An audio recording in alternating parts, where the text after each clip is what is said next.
crap! I forgot. Oh, okay, we're live. Sorry, my bad. Sorry, we're live. Forgot my thing at home. All right, Thank you, Mo. welcome. I was really thirsty. I need to get some water now. Sorry, Fill it. my bad. Eagle not happy with us. Usually I'm ready to speak immediately as the show starts, but today I had to drink water. And Yeah, so I thought I forgot my pencil case, which Yeah. I did. Yeah. if you did, so I'm disappointed in you this week. Well, what happened? What did I do? Yeah. Oh no, I see. I want to specifically exclude it from the script so you'd be surprised by it. But first of all, you just added one that you don't know about yet. You added a reason that I'm disappointed in you. First of all, the first thing is your mom's in Toronto. Yeah, that's right. And I suggested, because I usually every Thursday bring her a honey rosette donut, the honey cruller. Yeah. And I suggested you send to her by Uber Eats. To which you said, well, that won't be cheap. And I was like, does Mo not know you could send Uber Eats from different cities? Like, they're not going to come from here, Mo. I've Could sent you, stuff though? to my friends in Georgia all the time. Could you? Yeah, you I can, do it all the you time. can. No, but could you literally order from a Montreal Tim Hortons and have it delivered to I Yeah, don't Toronto? recommend it. But could you? You can do it. Are you I know. sure? I know Yeah, someone in. sure. That's a 12-hour drive in theory. An Uber driver once told me that they got hired to go to New York City from Montreal, Yeah. and it was like the guy was like halfway there. I was thinking to myself, why didn't this guy fly? Because it would cost less to fly. Let me find that NFL player who took an Uber from like Buffalo to Chicago. Anyway, it's happened before. Yes, people can order and send it long distance delivery here. Yeah, so that was the first thing. The second thing, Mo, is you didn't bring a pencil case. No, I forgot at home. You know why that disappoints me? Because I was ready today to break pencils on the air on this show. Because Mokan, you said in your predictions, Sharice you said Wright was the guy that took the Uber from Chicago to Buffalo. Sharice Wright. you said Pincellos, the skinny pencils, would beat the mighty Hot Sauce Sports. Oh my goodness. And Vince Romano should be embarrassed. Another reason that I'm disappointed in you. You thought Yin and Yang would beat Kiss My End Zone. You went with Gino over your boy. You went Gino DeFazio over your boy. Yeah, I forgot that you fell Flipping for the it. table, man. Yeah, I Come forgot on. You play for those. I Kiss My End Zone guys. Guys and girls. Guys and girls. I beg your pardon. Yeah, what a weekend for you. What a weekend for you. It was fun. It was a good time. Seminal moment here to beat Vince Romano. That is like your cherry on the top. It made me happy. I actually had a good talk with Vince afterwards. I know something that he struggles with that I think can improve his playing, because his play calling is actually quite good, and his physical skill set is okay. He just tends to throw the ball late, and I gave him some pointers as to why that's happening. Right. And so he's improved so much over a short period of time. I have no doubt that he'll take the next step soon. But it was a fun game. It was a great game. And yeah, obviously we're happy we got the win. So, congratulations. Thank you, bud. What a weekend. But I want to break pencils on the air. I know you did. I broke them on Sunday. How's that? I only had pens though. That's Yeah. the thing. We had a busy weekend. Justin Blanchard's wedding. You guys aren't hungover. Thankfully not. I thought you guys would be. I was like, No, I pulled back. 'Cause I knew I had FBF the next night. I knew I'd be up early the next day to take care of some stuff around the house. I was like, I pulled myself back a little bit. I remember when I went to go smoke a cigar at one point. yeah. Or was it you or Eagle who was surprised I was switching to beer? Eagle. I walked in. Yeah, and the reason why is because I was like, if I keep drinking scotch all night, tomorrow's gonna be terrible. So I switched to beer as a way to hydrate. It was damn cold outside, so I walked back in with Simon's fiance. Yeah. And we shared a drink at the bar. Cool. Yeah, that's Cool. how I highlight my nights. It was a Wait, fun night. did you have like ginger ale or something? Yeah, I or- did actually. Yes, I did. It is the ale of gingers. Exactly. So welcome to Calling the Audible as we wasted- Also, let's take a moment just to remind ourselves this Yeah. has been done. Oh, hail the king, Justin Blanchard, who is now newly minted married man that he Mhm. is.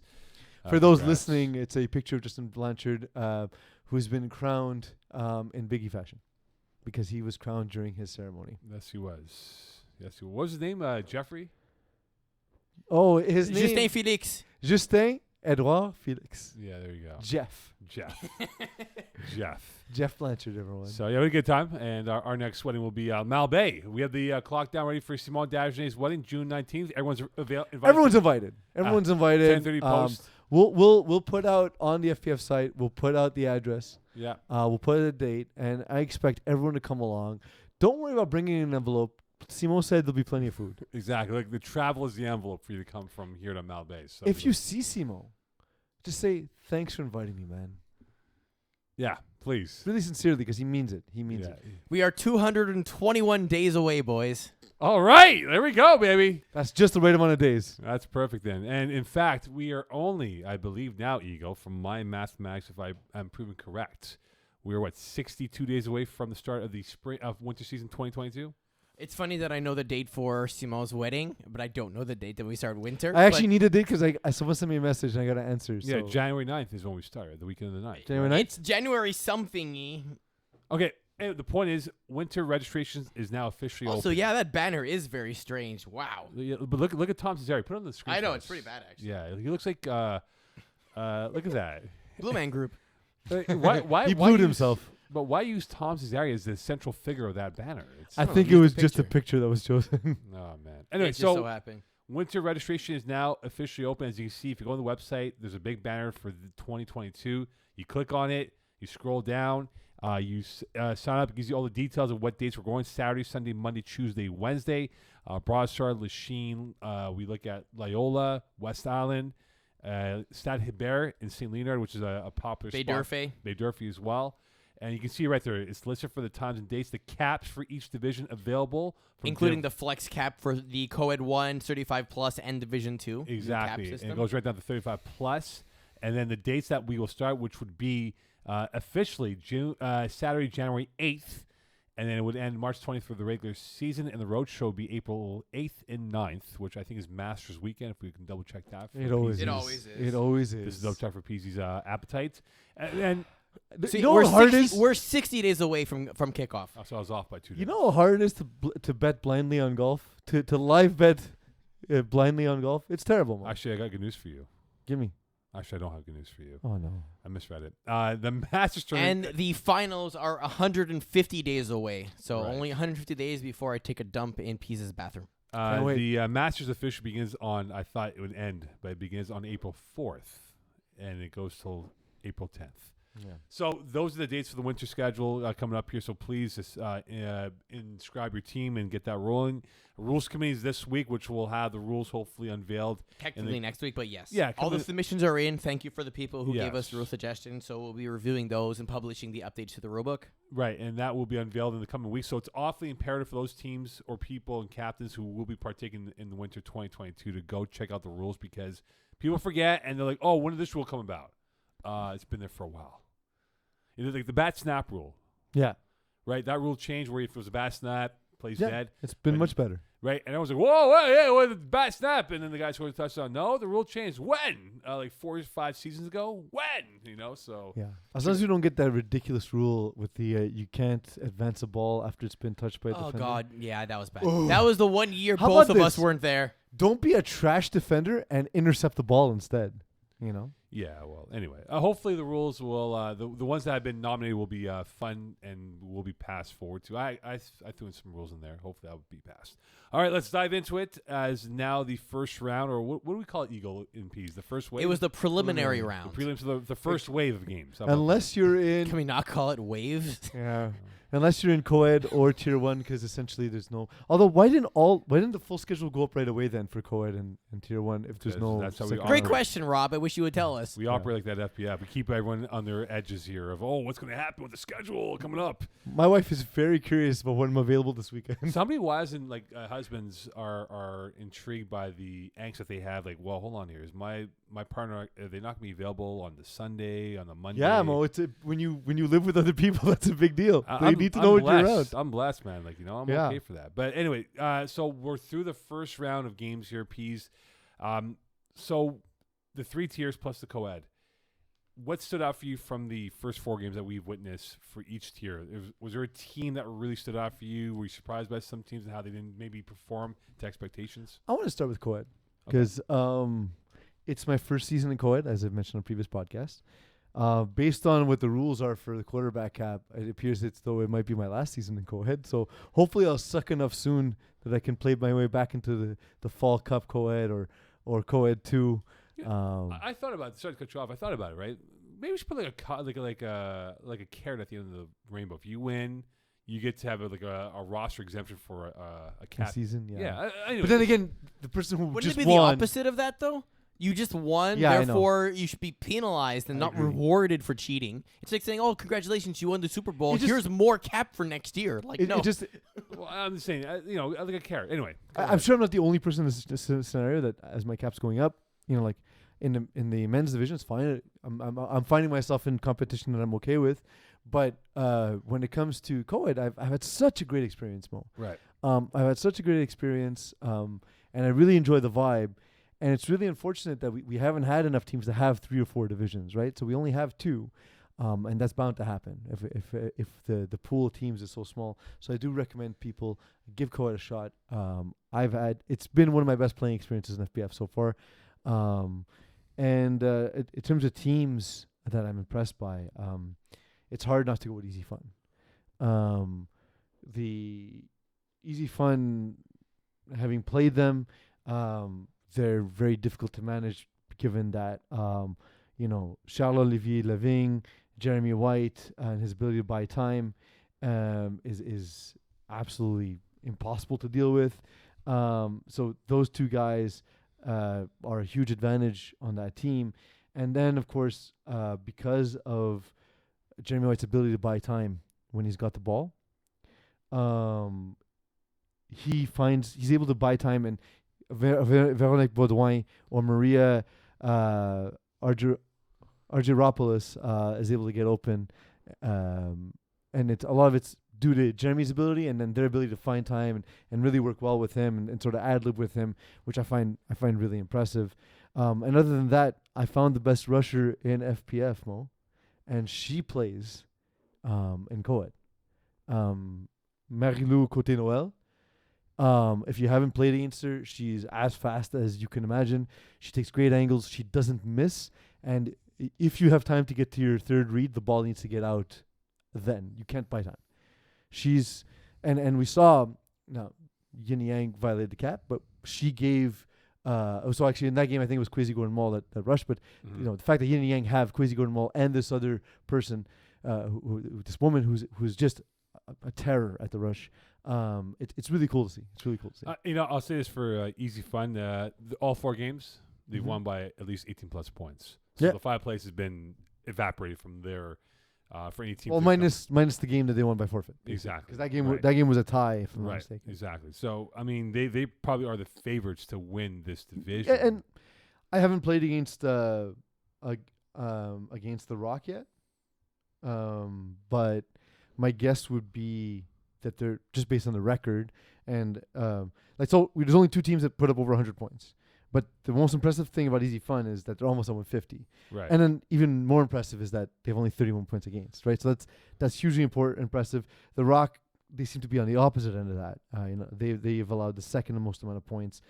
So I would say, given what I've seen, just in my experience playing division, Easy Fun is a class above. So now, Eagle, if you can explain to us, how does the schedule work now for the next round of games coming up here for the FPF Cup? It Well, should be Sunday. Let's take a look We'll at find out. the schedule here for the Co-Ed Cup. Look at the excitement we have now. So for those who just listening to the podcast, because Eagle often forgets that there's an audio audience. Yeah, exactly. We are seeing 4 weeks of coverage. And this is the on first the 4 site. weeks, so we don't have the schedule no fifth week. officially up yet. Yeah. Then. So we don't know exactly how the schedule will unfold. No, I can cheat this. Hold on. I'm going to do it. All right, you go here. cheat that right now as we converse furthermore on the You'll have to co-ed. do it for games of the week, by the way, at the end. I know. Yeah. Okay. So when we look, I actually have the true schedule here because, again, Rob. Thanks, Rob. For week 5, we have La Secte versus The Rock and Yin and Yang versus Easy love Fun. that. Let's not do that now. By the Let's do it. I'm just saying, this is the upcoming games for week 5, and then I have all the other weeks too. I've just filtered it specifically for I week love the 5 at this vibrancy point. of the colors of this Excel data we have right now. The black and white really pops. Oh, I got to out. buy. All right, cool. So you're not playing this weekend. Maybe I have another team. That's true. Okay, so The team that beat Pincellos. So now moving forward here, we know that Easy Fun are the lead horse going into the next round of games. So Peeze, I ask you, could The Rock maybe make a charge up the boards and get back? Doing it again. You're going with Gino over your boy. I'm just saying, I have to be objective You here. didn't. So that you're not even mentioning the second-ranked team in co-ed. But you guys were in that equation. You I'll didn't. You specifically left us off that. Exactly. That's my point. I'm being objective right now. No, I think it's pretty subjective that you didn't include the second-ranked team. But okay, sure. Oh, that's right. Kiss my end zone. Kiss I my forgot- end zone I doesn't have a forgot about chance. them. We're out. Yeah, I think Y&Y or the Rock will be better challenges to the easy fun over hard here. disagree given that he just beat Y&Y. Just saying, you know. Anyway, so but in terms of the lesser teams of superior records here, Y&Y and the Rock, could they make a charge towards Kiss my end zone and Yeah. easy So fun? I think because of the rushing, because if Y&Y go with either Marilou or Crazy Gordon Mall, that's going to eliminate what Jeremy White does best, which is buy time.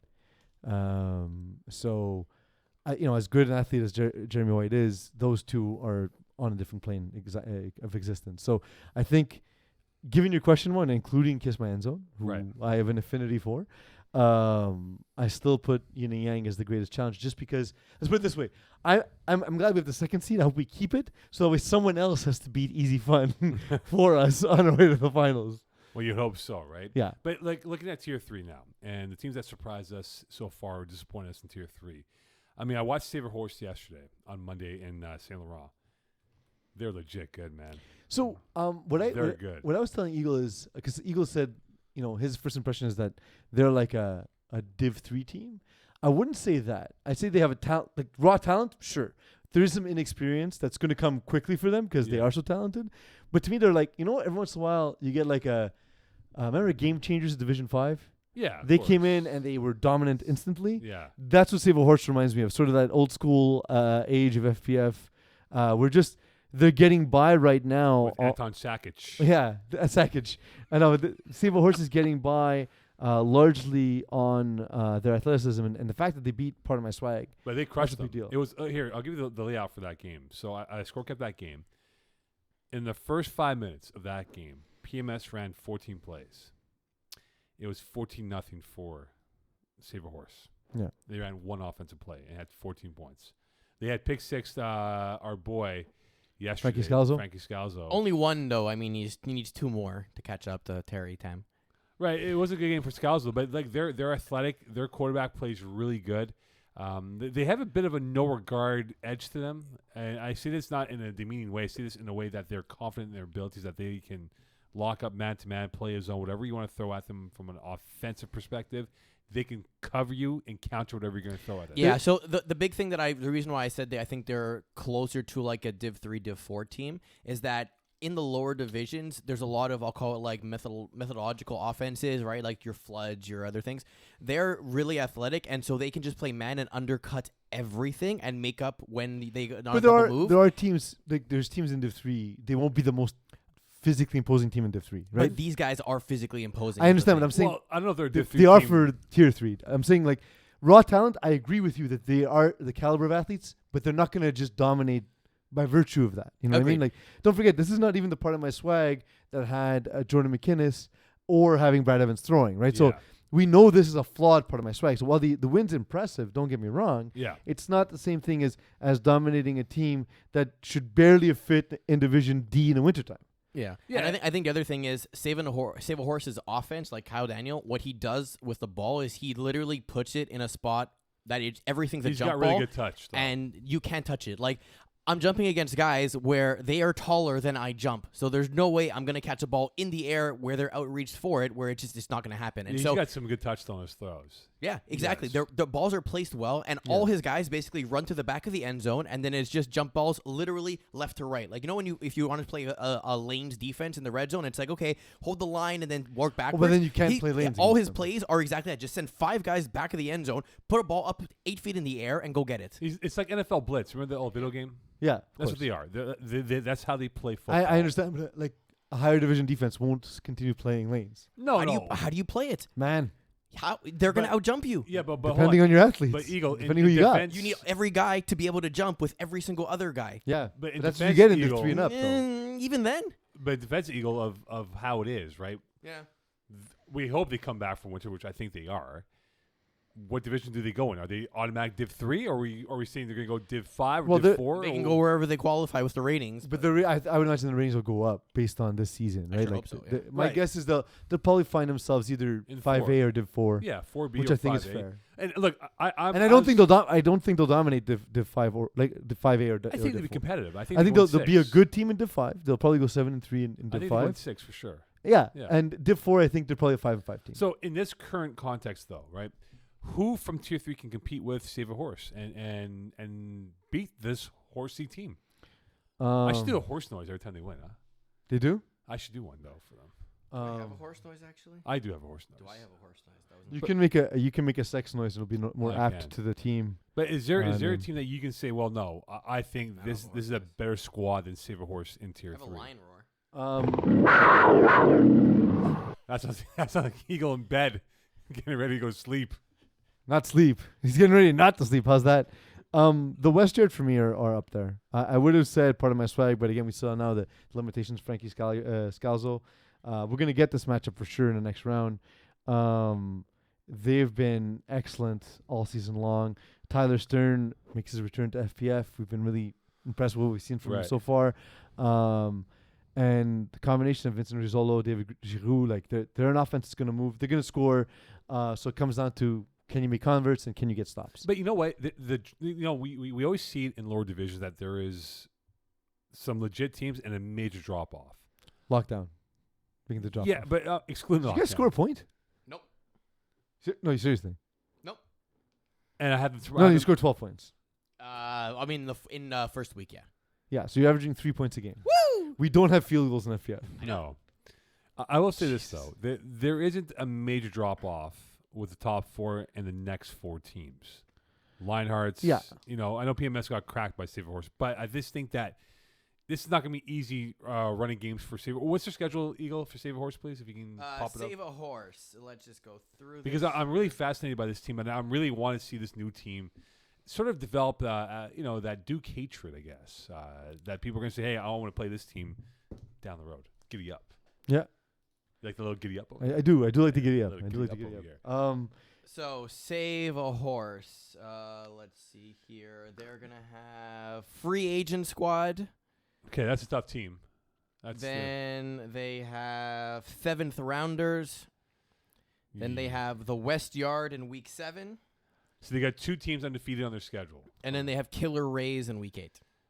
So they got 3 teams in the top 9 of the Tier 3 standing. So in theory, Peeze, would you think they can go unscathed and be undefeated by the next wave of games? Sorry, next round of games. So, free agent squad's gonna be tough for them.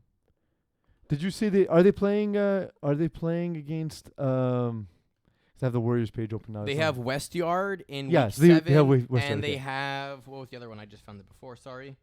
7th rounders in week 6. So the two that I think will be hard will be free agent squad and the West Yard. I think the West Yard will be the biggest challenge for them. Right.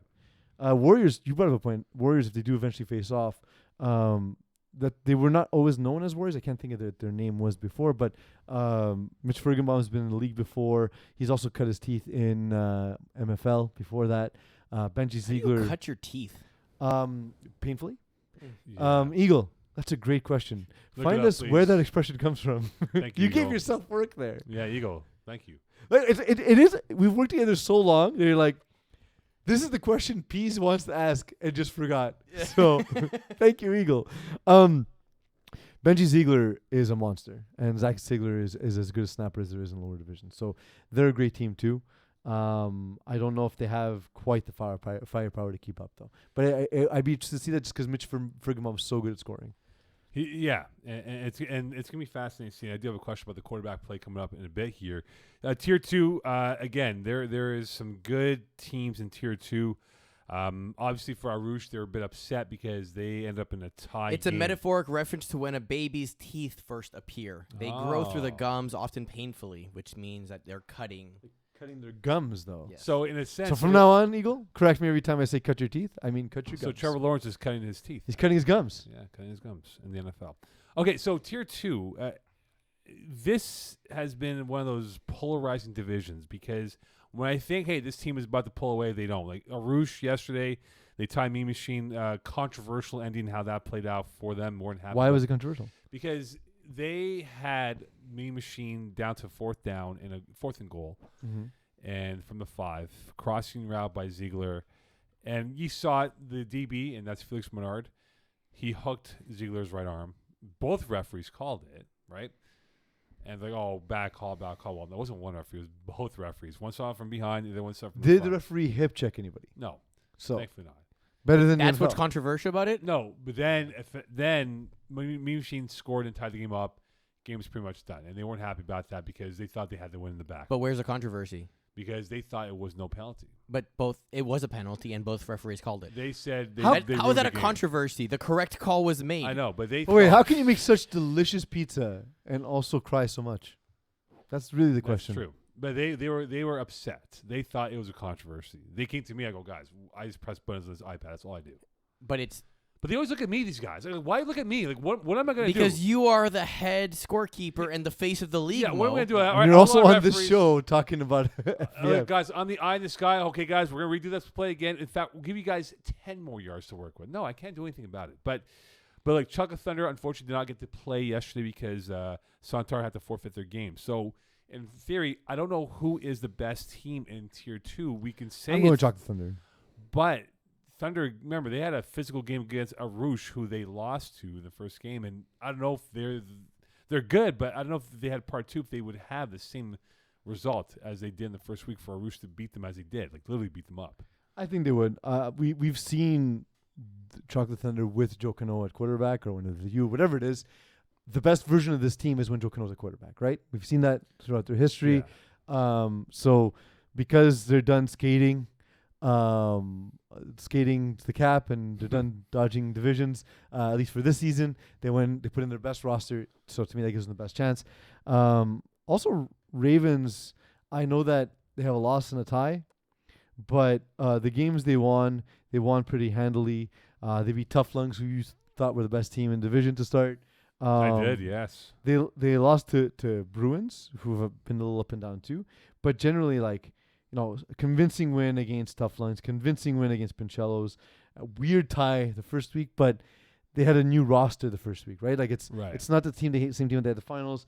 It took Joel Hull a second to get sort of things right with his offense. Now Joe seems to be clicking with the guys around him, and this team is probably one of the most talented in the division. See, again, like they were in the winter. So spring. I saw what did I call them? Useless Diablos? Yeah, useless Diablos. Against the KGB Raw and Saint Laurent. It was a great game because KGB Raw could have done and dusted this team early on, but couldn't do so. They come back, Useless Diablos, and they make a matchup out of it.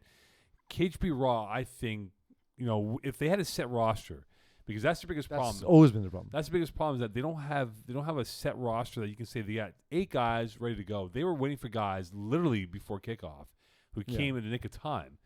But if they had a set team, I think they would have been in that equation of 3 wins with the Thunder, Green Reapers, and Ethic and Bruins. Out of curiosity, how do you think Ryan Garber's doing in Tier 2? I think he's doing very well. I just think that teams have not figured him out yet.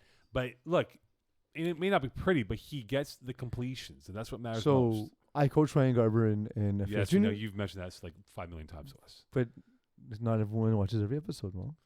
I know everyone does watch every No, episode. but there's also new teams. Actually, Save a Horse never watched the show our before. president doesn't watch the episode. There we go. So it's in case Rob watches. Because he didn't watch last week's episode to chew me out for literally chewing on Yeah, air. there you go. Strange. There's But nothing wait, Mo, mandated to watch this. thank you for all the work you've done. for Thank me. you. I appreciate that. In yes. case no one's instructed me to tell you that. So I've known Ryan. My point in that is I've known Ryan a long time. Yeah. And I've known his ability from very early on. And Eagle, you know my playbook. My playbook is about making decisions and just seeing what he did with that playbook, Right. where he dominated FPF Junior. I was really impressed at the ease at which he goes through his progressions, how quickly he's able to do it. Plus, he's got the ability to move and buy time, to run if need be. He's accurate. He generally makes good decisions. At times, when he struggles is when his arm fails him, because he doesn't have the strongest arm in FPF. No, he does But not. I think that with the decision making and with the speed he has on his team, if you could just keep a consistent group of guys and get them there come game time, guys like Kyle Oberfeld, I don't believe Jonathan Garfinkel's on the team No, this season, but they have Cooper Young, for example, is very good as well. Dylan Garber, his brother, very quick, shifty receiver. Yeah, they have a strong rapport, obviously, because of the bloodlines that they are brothers. But what, you guys didn't take the coffee yet? No, I I've didn't- been having it, and then I thought, I'm like, why is this here for? I was about to so I don't want to criticize you for it, but my criticism about you not sending your mom a donut was really a criticism about Mo. It was your turn to get coffee. I did. It's appreciated, but you still owe your mom a donut. Yeah, whatever. She probably went to Toronto. I was gonna make a comment here of the person who I least trust in making decisions has a playbook designed upon decision making. Peeze. Yeah. It's why it doesn't work for me, but it's why Ryan Garber is so good. Conversely, his ability to absorb knowledge, his ability to develop new plays and work them in right away is absolutely impressive. Yeah, Absolutely I just impressive. think yesterday, look, physically they were outsized by Usus Diablos, and they weathered the storm. They stayed with them. They didn't relent under the pressure of the physicality that they presented to them, and I just thought yesterday was a compelling match to watch, even with the controversy at the end with the field workers trying to put the net back in place. Was Francois Martin being disciplined again, or was he thrown all over the yard like he usually does? He wasn't bad. It wasn't bad. Okay. He wasn't bad. So, because I like Francois. I Great I guy. play in a fantasy league with him. I think he's a good dude. Yeah. I wish I had his arm. It's a cannon. Yeah. But sometimes you just fall in love with that deep ball, and that's the thing that gets him in trouble. But you were there for that game.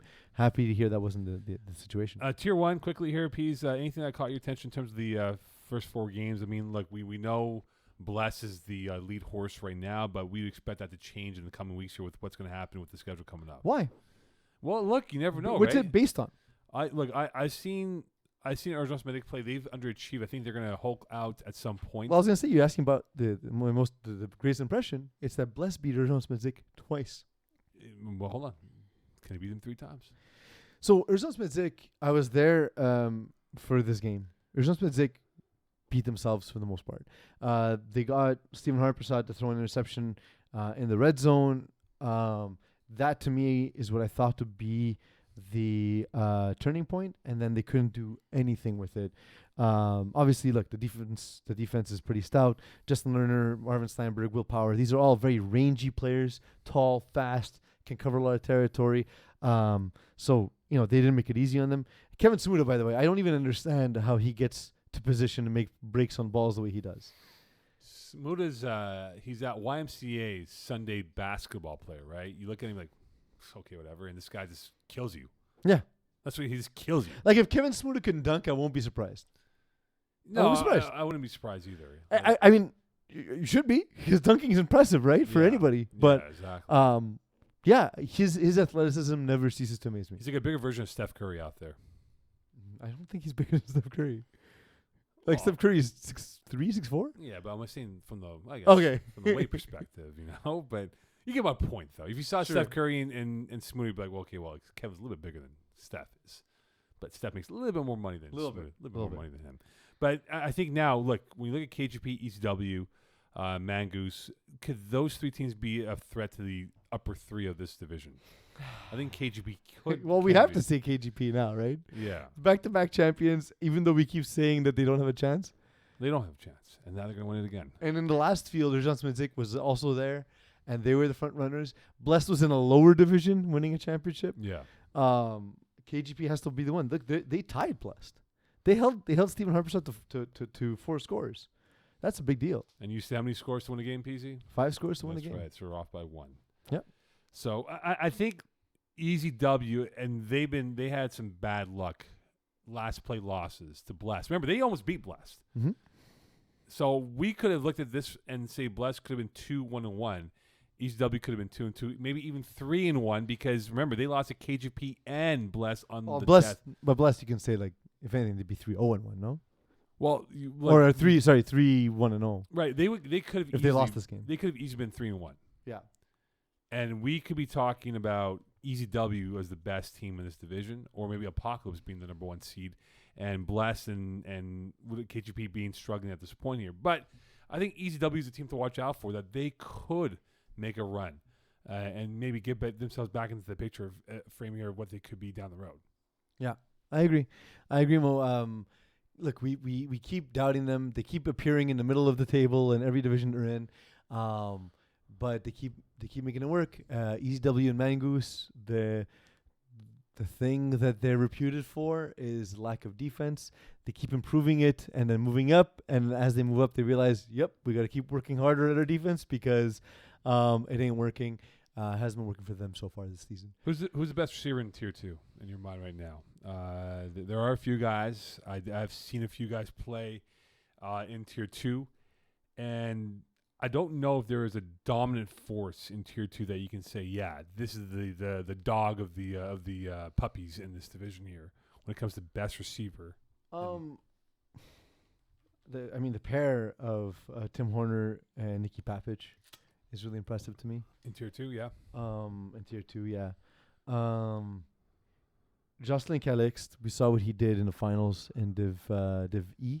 I wasn't there for that, so I didn't see it. Okay. Well, you could have watched it on YouTube. I could have. You can catch all of our finals on YouTube. Yeah, that's right. I could have. But Jocelyn Calix, he's just a really physical dude. The one thing I will say is he also is the one who's most targeted on his team. Although 16 targets is not ridiculous. The fact that he has 8 touchdowns and 16 targets is really impressive. Yeah. Those are the ones who come to mind. Of course, with Justin Sarlabus, who we learned about during winter season, who is just really fast, really quick, and working well with whatever Joel Hull wants to do. So those are the ones that kind of attract my attention. I think Simon Loisier from Arouche, he's good, but he's inconsistent. You get my point? Like yesterday he had some drops. I'm like, oh, man, dude, like you could have really helped your team out with those, and that could have won them the football game. Like there's other guys from reputation, right? Like Benji Ziegler, we've known for a long time. We've known Rocco Cristiano is really good. Rocco Cristiano, Charles Ferraud. A lot of these guys are guys who are even decorated in terms of awards. You see, Sean Samarjan only played a single game. I have a name for you. That's starting to catch my attention. Sorry? I have a name for you. Ryan Shalal. Ryan Shalal, yeah? Yeah, from Centaurs. He came in late in the spring season. You know what he reminds me of? Who? Jalen Greaves, who has played with Corey Wolofsky in FPF. They just won a champ. They lost Infantry. Yeah. And other teams. He's now playing for Concordia. He has a bit of that Jalen Greaves in him in terms of the bravado, the confidence, and the arrogance that he will win every ball thrown to him. I mean, 8 TDs on 11 receptions is even better than the ratio that you have presented to us with Justin. No, but that was targets. Yes. Okay, targets are a big part. He has 8 touchdowns on 12 catches. Right. So Shalal has 8 on 15 targets, but 8 of his 11 receptions are touchdowns, right? Which is pretty impressive when he gets the ball in his hands. I mean, they're statistically 1 and 2 in terms of scores in the division, right? Right. So but I don't think we're saying anything inflammatory here. No. But I think Shalal is the guy that I would look out for from Centaur. Even though he plays right now in a team that did not play yesterday, unfortunately, but he could really destruct games with his speed and hands that he has, and he's a really good size receiver for this FPF world. Yeah, it's true. It's like I said, there's other guys with sort of more pedigree in a sense, but that doesn't necessarily mean anything because just because stuff happened before you got there doesn't mean you can't also do the thing. You know what I mean? No, for sure. But I just it's like when they say something like, Lamar Jackson can't win the big one. Well, what happens after he wins the Super Bowl? What are you gonna say then? You know what I mean? Like we don't know yet what Jocelyn Calix will be at the end of his FPF career. No. We don't know yet what Ryan Shalal will be at the end of his career. But like these two guys they have a combined total of 23 catches and 16 touchdowns. The two of them, right? So like these might be the future faces of FPF. I just think that like a guy like Shalal, I'm putting my money on his stock to grow, and look, he's probably gonna stick with the Centaur guys, right? With Jordan Rossi and Jason Rossi, all those guys. I'm sure Jason Rossi will bring him onto his team for Junkyard Dogs. You'll see the cap jump up. Well, he's that good though. Yeah, and I just think he could be a mismatch problem for a higher not maybe Div 2, but he can definitely be a mismatch if they're a Div 3 team for what he presents as an inside guy, even as an outside guy with his hands. So I think Shalal's the guy that I'm watching out for. I think he's probably the best receiver in Tier 2 this season. It's up there. There's a good group of guys.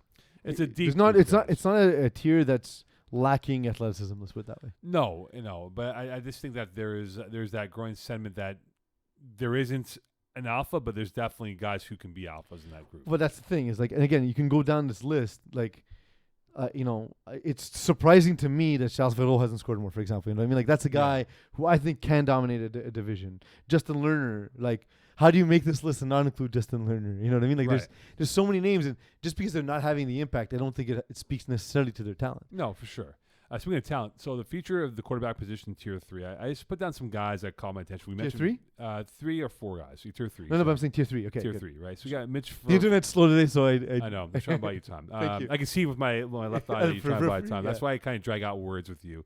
So Mitch Fergenbaum.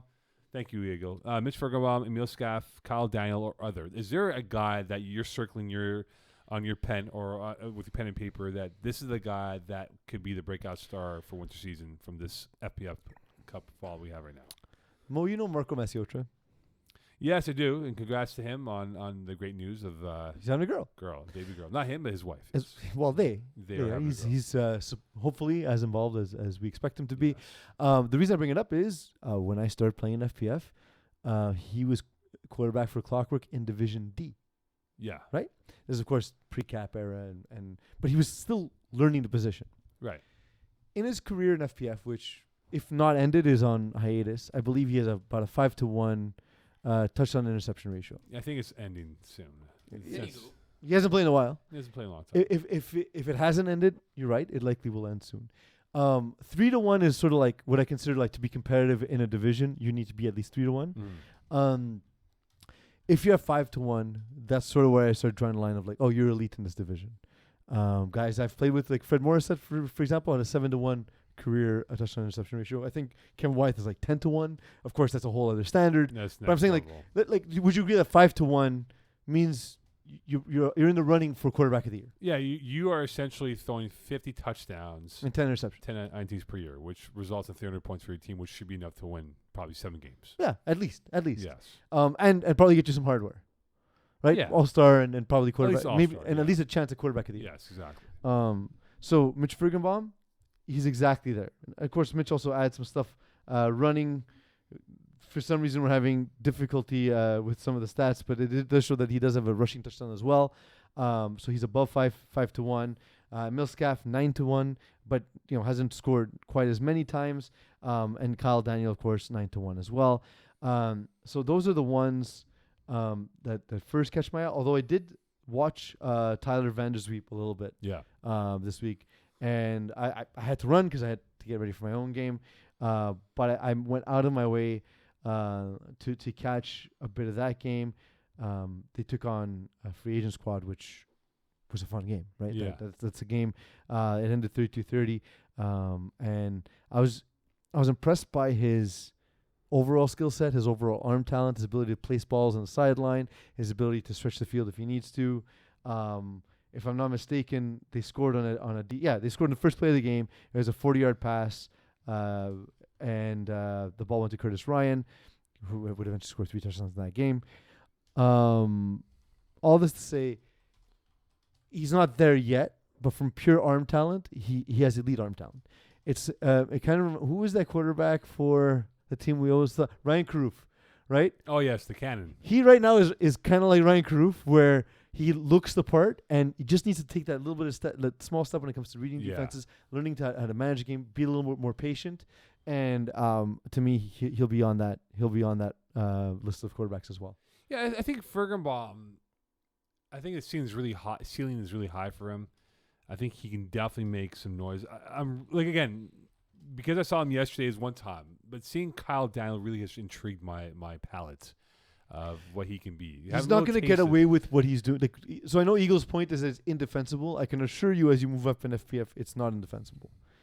It's not that it's indefensible. It's that every player on the field is running the same route, and in that sense, all you have to do is find the matchup that favors. Well, here's the thing, right? The windows will be a lot tighter for him in the hard division. Not if you put the ball 9 feet in the air.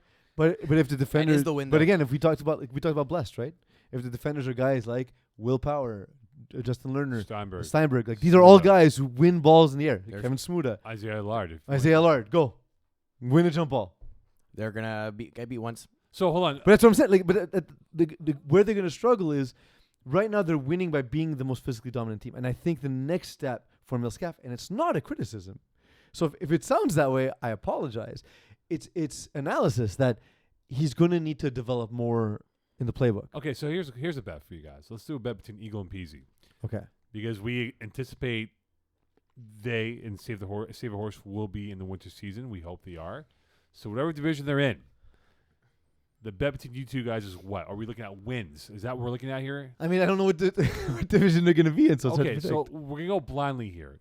Over, under 6.5 wins. Which division? Blindly. I mean, if it's Div 5, then no. Then I'm not taking that bet because they're going to win like All right, 7 so or 8. we will revise this bet in the winter season. Yeah, down. Once I know the So information. Eagle, are you well- down for a bet with Peeze that the loser has to buy the winner in Mocon dinner at Roadshow 20? I mean, depends. What are you ordering? Are you ordering cheese sticks or are you ordering an actual Mo's meal? always ordering cheese sticks. No, the cheese sticks it's a foregone conclusion, my friend. It's a rite of passage in life. I mean, look, if you guys want to offer a steak dinner, Vince Romano did that kindly after we put that on the line. And I in La beat him. Prairie or no? No, it's at the Keg Steakhouse. Oh, really? Yeah. It's He's a nice bringing, steak. Yeah. He's bringing it to the cake? Well, he's sending me a gift card. He doesn't want to go on a date with Even me. though I kept his cell phone. Yeah, well, but the thing is, Mo, Thanks, Vince. you got to beat the steak to be the steak. I've often said that. I saved him his cell phone and stuff. That was a mistake. Maybe he gets me Get like a it? farmer A pre-card. mistake. $10 farmer pre-card. How about that? Look, I'm going to buy Kyle Down as being the guy to watch out for. I think he has. Oh, sorry, I said in Milscaf. I meant Kyle Daniel before. My mistake. Yeah, so Kyle Down for me is the guy that I'm going to put my money on that has. Mitch Fergenbaum for me. Fergbomb for you, Kyle Down for me. I know Eagles really high on these guys, but I think, again, all depending on division that they land, he could throw for 40 touchdowns. He could run for another 10 and Is have it- 50 combined. Is there a quarterback for you that you're disappointed with their progress so far? A quarterback in Tier 3 who's played before, who you're disappointed with their development so far? Looking through the list here, I know the Michael Timmis is the guy we know very well. I thought But he hasn't thrown much. No, he hasn't thrown much, but I think he can be a guy that can do a lot better than what he's done so far. Again, I just think that there's more newer name quarterbacks who are testing the waters, right? The Scouses of the world who are playing this division. But a guy like Michael Timmis, who I watched with Tim Brandy, I'm intrigued by his potential. I thought maybe he would have been more efficient because he's been in the FPF world, understands the angles on how to play the receiver position in the football game itself. So he's a guy that I thought kind of slightly underachieved, but I am still intrigued by his value that he can bring. I got 2. I thought Tyler Stern would have been a bit further along. He's just not scoring quite enough to my taste. And I thought Antoine Meunier would be ready to make the leap into higher divisions come winter. Yeah. And I don't think he's there yet. Well, look, he's blessed to have a low cap hit, so maybe another year of season. I mean, as long as he can stay there, which I think is the right move. Yeah, no. But I think he needs to commit to just finding what's not working in his game and correcting that. All right. It is now time for Eagles. 4 downs with Eagle. 4 downs with the Eagle, Yeah. baby. Yes, So sir. excited to find out what this means. Yeah, me play- too. You got to play the cheetah roar. That you First got. down. Oh, the cheetah roar. Or Okay, the got it. Right. There you go. First down. Okay, so you guys have just asked me to come up with random topics. So That's we're right. going with random topics here. Give me. You're both going to answer this. That's fine. And you can answer the same thing if you want, but How it has we- to come with an explanation, all right? So from Justin's wedding, is that what it is? No, actually, they're all football related Okay, for the cool. most part. You are the home team. Okay. The referee comes to you and says, "It's your choice. What do you want? Defer. Defer. Do you Always take the ball or you defer? Always defer. Why? Because you control the hammer in the second half. So if you are playing the clock well to your advantage with the timeouts in the first half, you can earn yourself a free possession at the end of the first half and score. And then you open up the second half and a chance to score. That means you've got 2 scores in a span of probably 10 plays before and after the halftime team talk. So you always defer to have that hammer going through the second half. I defer for 2 reasons. One is that if you're losing, it gives you the ball at half. Whereas if you're losing going into halftime and the other team starts with the ball, that can be paralyzing. Or if you're winning, let's say you're up 2 scores and you have the opportunity to go up 3 scores at the half, that's ideal.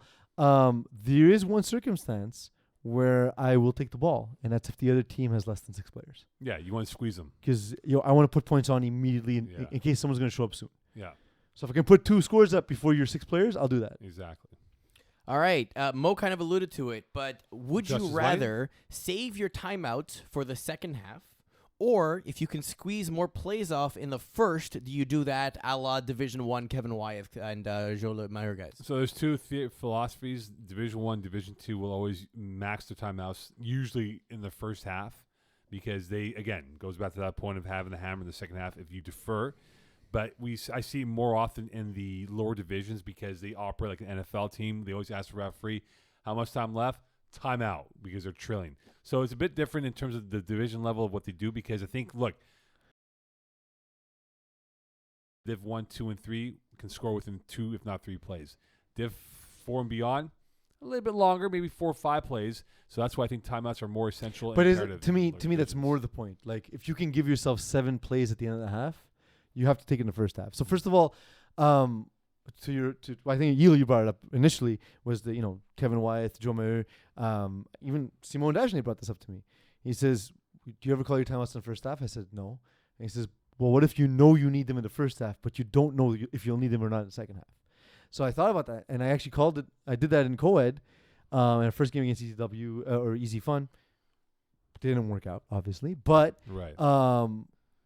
they were all confused, and I said, "Well, guys, I know I'd like to take 6 or 7 plays now. I don't know if we'll even need 5 plays at the end of the game," which we didn't. So the right decision was still to use the timeouts, whether or not it worked out. Right? Mhm. The right process was still to do that. Lower division teams, I absolutely agree with Mo. I see it too often. You save your timeouts and don't use them. There's no need to save referees' time. So definitely take them in the first half and use up as much time as possible. I want to see what game yesterday. I was with the referee, and the referee goes, "Wow, they haven't used their timeout yet." It goes late in the game. I go, "Hopefully, they don't use it now." Timeout. Literally after I said it, I go, "Maybe don't use it now." Yeah. Timeout. Mm. So time is always a factor in this whole process. There you go. All right. Next one is more of a defensive question. So you're Also, just Yeah. really quick. The end of the game is not timed anyway. No. So it's different from football that way, in that the timeouts are very valuable in football because it's running Exactly. clock when plays are continued. Exactly. Go ahead. Sorry, Eagle. All right, so you are on defense. Your opponent gets on the field and starts playing no huddle. So they get to the line and then they start running plays, and your defense is completely out of whack, and you have no timeouts because you use them in the first half. What do you do defensively from an audible, from a way to communicate to the rest of your roster so that you can change it up and so that your team knows what's going on and the opponent doesn't? Fake an injury. Yeah, or technical timeout. Ask a question. Yeah. Why was that at first? Sir, should he be more on the line with the ball being tushy? Like, Eagle, I've actually done this. A technical timeout. I thought he couldn't jump, and then the referee be like, "He didn't jump." Like, okay, thanks, ref. And that's it. yeah, just get them out of rhythm. I have the opportunity to use the technical timeout, so Yeah. you can. There's a couple ways to handle it. First of all, I love no huddle. I've been running a lot of it, and it's helped me improve so much so quickly. Because the defenses can adapt. If I get the same look over and over and over, it's helpful. The other thing is, what you can do on defense is when the offense gets back in, oftentimes a lot of the same players. So in the offensive huddle, take 10 seconds, be like, okay, guys, these keywords on the next drive. Yeah. This means man. This means cover 2, 4-1, whatever your primary is. A lot of teams have a base coverage anyway, so at the very least you can say base, even though sometimes that might give your coverage away. But you're a smart defensive captain. You say, guys, from now on, base is 4-1. So where it was man before, now it's 4-1. Or fake an injury. That's what Yeah. I would do. All right, and we are now on 4th down, and this will be not only a 4th down question, but also 4th down in a game. Your offense gets on the field. You go incomplete on your first pass. You go incomplete on your second pass. You go incomplete on your third pass. It's now 4th and 10. And let's say the game, like, what situations would you punt? What Never. situations would you go for, even if you're at your own 10? Never. If he ain't I've- boozing, I've- he ain't losing, man. So first drive, It first happened, drive, you go it 3 happened and out. against. I would never punt. First drive, you go 3 and out. Yeah, I don't punt. And you It depends. If you're Don't punt. if you're hammed in your inside your 5, Even then, so with the new rule, that the ball goes. Let's say like you lose a yard, right? No, you don't lose there. 3 and outs. I know, but let's say you lose a yard. If you lose the yard, yes. Yeah, Then the ball goes to midfield. So you're gaining what? 20 yards? Not even.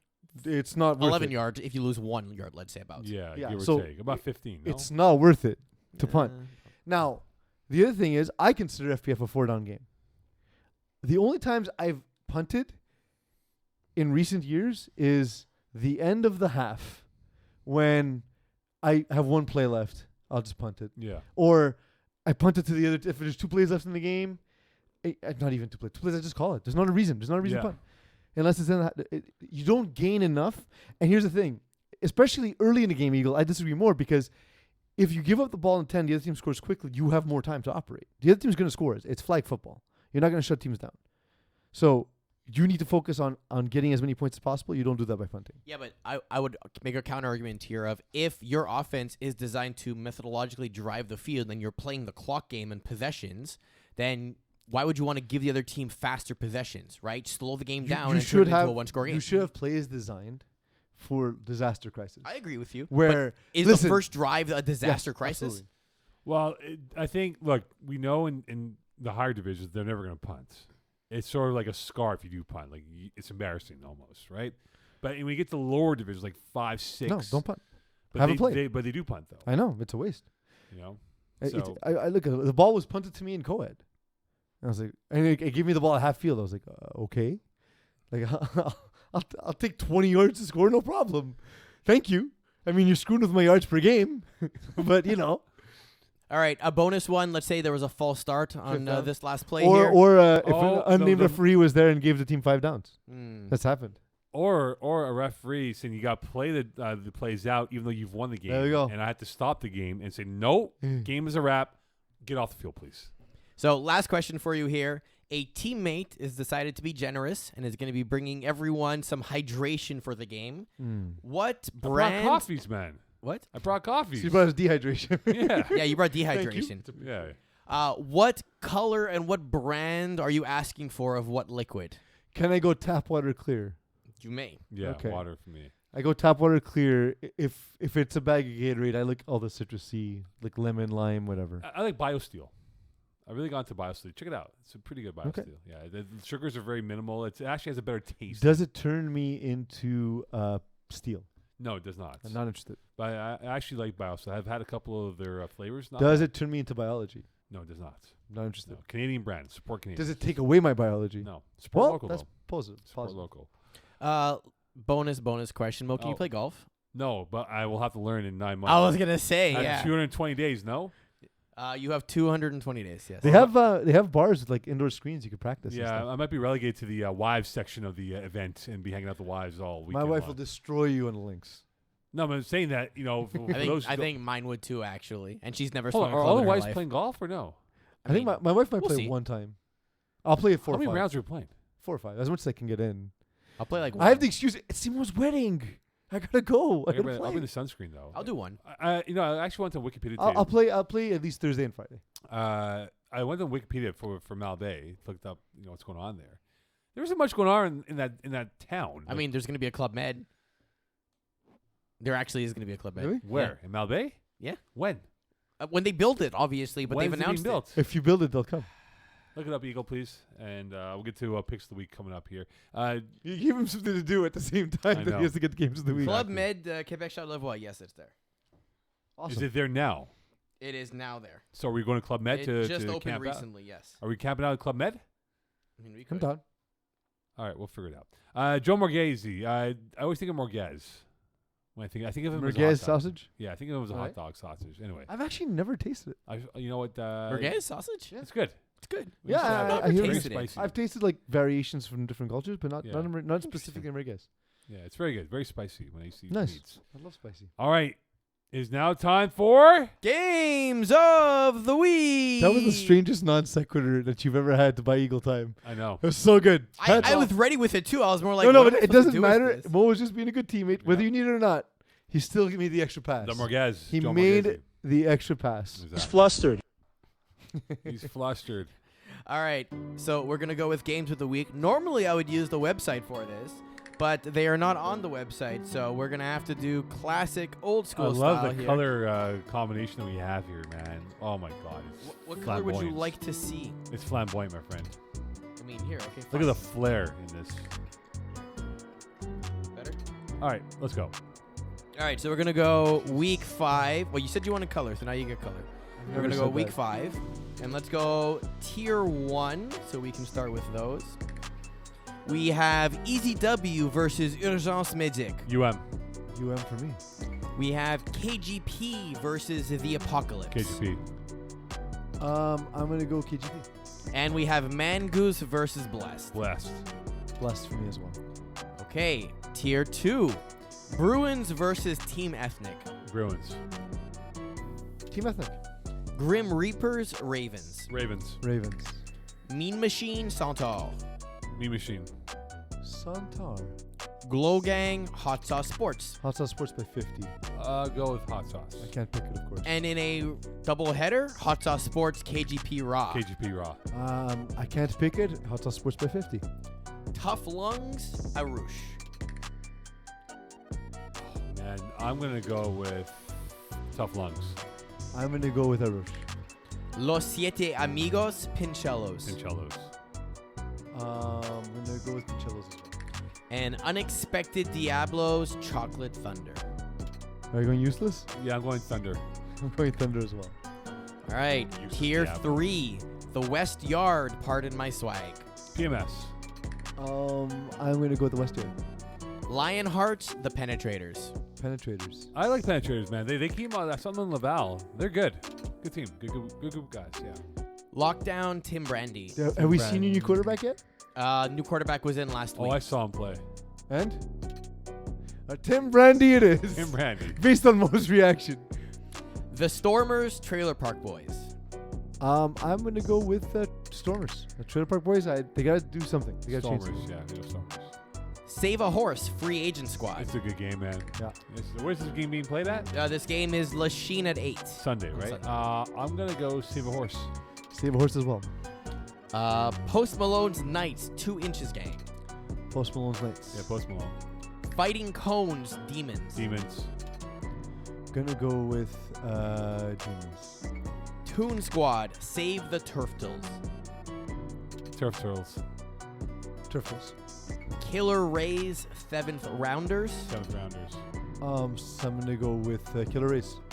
And FSU Warriors. Warriors.